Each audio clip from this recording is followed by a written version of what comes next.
3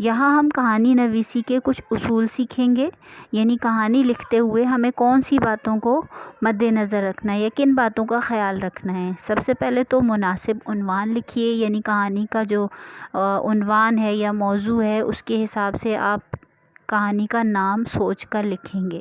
اس کے بعد سادہ اور آسان الفاظ استعمال کیجیے تاکہ آپ کو لکھنے میں آسانی ہو اور پڑھنے والے کو سمجھنے میں۔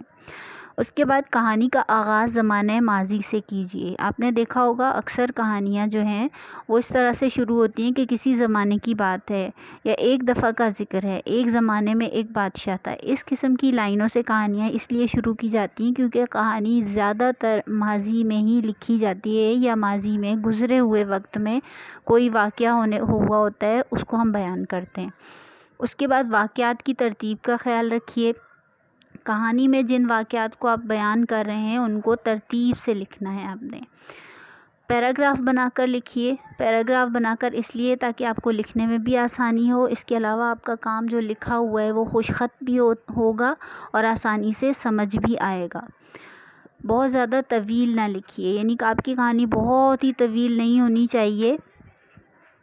اتنی لکھیے جس میں تفصیل کے حساب سے آپ اپنا مکمل عنوان یا اپنے جو آپ لکھنا چاہ رہے ہیں وہ لکھا جائے، لیکن اتنی طویل نہ ہو کہ آپ اس کو سمیٹنا آپ کے لیے مشکل ہو جائے، اور پڑھنے والے کے لیے بھی بہت زیادہ طویل کہانی مشکل ہوتی ہے۔ اس کے علاوہ املا کی غلطیاں نہیں ہونی چاہیے، یعنی اسپیلنگ مسٹیکس آپ کی کم سے کم ہوں۔ اس کے علاوہ خوش خط لکھنے کی کوشش کیجیے، یعنی کہانی کو اچھے طریقے سے خوش خط کر کے لکھیں، اپنی رائٹنگ کو اچھا کر کے لکھیں۔ اور ایک اور اہم بات کہ اگر آپ کی کہانی جو ہے وہ اس سے کوئی اخلاقی سبق حاصل ہوتا ہے تو آخر میں اس کو اخلاقی سبق کی ہیڈنگ بنا کر ضرور لکھیے کہ یہ کہانی کا اخلاقی سبق ہے۔ نیکی کا بدلہ۔ ہماری آج کی کہانی کا عنوان ہے نیکی کا بدلہ۔ گزرے وقتوں کی بات ہے کہ ایک بہت ظالم بادشاہ تھا۔ وہ اپنے غلاموں پر بہت ظلم کرتا تھا۔ ایک دفعہ بادشاہ نے اپنے ایک غلام پر بہت ظلم کیا اور اسے قید کر دیا۔ غلام کسی طرح جان بچا کر بادشاہ کی قید سے بھاگ کر جنگل میں جا چھپا۔ وہاں اس نے ایک شیر دیکھا۔ شیر کے پنجے میں کانٹا لگنے کی وجہ سے وہ بہت تکلیف میں تھا۔ شیر کی تکلیف دیکھ کر غلام کو بہت ترس آیا اور وہ ڈرتے ڈرتے شیر کی مدد کے لیے آگے بڑھا اور شیر کے پنجے سے کانٹا نکال دیا۔ شیر تکلیف سے نجات پا کر پرسکون ہو گیا اور چلا گیا۔ ایک دن وہی بادشاہ اپنی فوج کے ساتھ اس جنگل کی طرف جا نکلا۔ بادشاہ نے وہاں اس غلام کو دیکھا تو حکم دیا کہ اسے شیر کے آگے ڈال دیا جائے۔ بادشاہ کے حکم کے مطابق اس غلام کو شیر کے آگے ڈال دیا گیا۔ اتفاق سے یہ وہی شیر تھا جس کے پنجے سے غلام نے کانٹا نکالا تھا۔ شیر غلام کو دیکھتے ہی پہچان گیا اور اس کے قدموں میں جا کر بیٹھ گیا۔ پھر اچانک ہی اٹھا اور اس نے بادشاہ پر حملہ کر دیا، جس سے بادشاہ شدید زخمی ہو گیا اور بڑی مشکل سے جان بچا کر بھاگا۔ اس طرح غلام کی چھوٹی سی نیکی کی وجہ سے اس کی جان بچ گئی۔ اخلاقی سبق۔ اس کہانی سے ہمیں یہ سبق ملتا ہے کہ ہمیں ہر کسی کے ساتھ نیکی کرنی چاہیے، کیونکہ نیکی کبھی بھی ضائع نہیں ہوتی اور اس کا بدلہ ضرور ملتا ہے۔ یہ کہانی آپ اپنی اردو قواعد کی کاپی میں خوش خط لکھیں گے۔ سرگرمی۔ کہانی لکھنے کے اصول ہم نے تفصیل سے پڑھ لیے۔ اب آپ کو ایک سرگرمی دی جا رہی ہے کہ آپ کو اتفاق میں برکت کے عنوان پر ایک کہانی لکھنی ہے، اور یہ کام آپ اردو قواعد کی کاپی میں کریں گے۔ ہمارا اگلا عنوان ہے خط۔ اردو قواعد کے لیکچر نمبر 3 میں خط لکھنے کا طریقہ ہم تفصیل سے سیکھ چکے ہیں اور اس کی وضاحت بھی موجود ہے۔ آپ اس کو ایک دفعہ دیکھیں گے لیکچر نمبر 3 میں دی گئی وضاحت کو، اور پھر آپ کو میں ایک سوال دے رہی ہوں کہ اپنے ماموں جان کے نام خط لکھ کر تحفہ بھیجنے کا شکریہ ادا کیجیے۔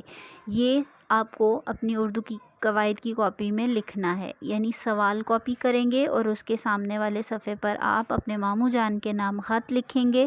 خط کا پیٹرن، خط کا خاکہ وہی رہے گا، اور جو پیراگراف ہے، جو عنوان ہے، اس میں آپ اس طرح سے تفصیل لکھ سکتے ہیں کہ آپ کے ماموں جان نے آپ کو پاس ہونے پر، نئی کلاس میں جانے پر، یا پھر آپ کی سالگرہ کے موقع پر کوئی گھڑی یا کوئی چیز تحفے میں دی ہے اور آپ اس کا شکریہ ادا کریں گے۔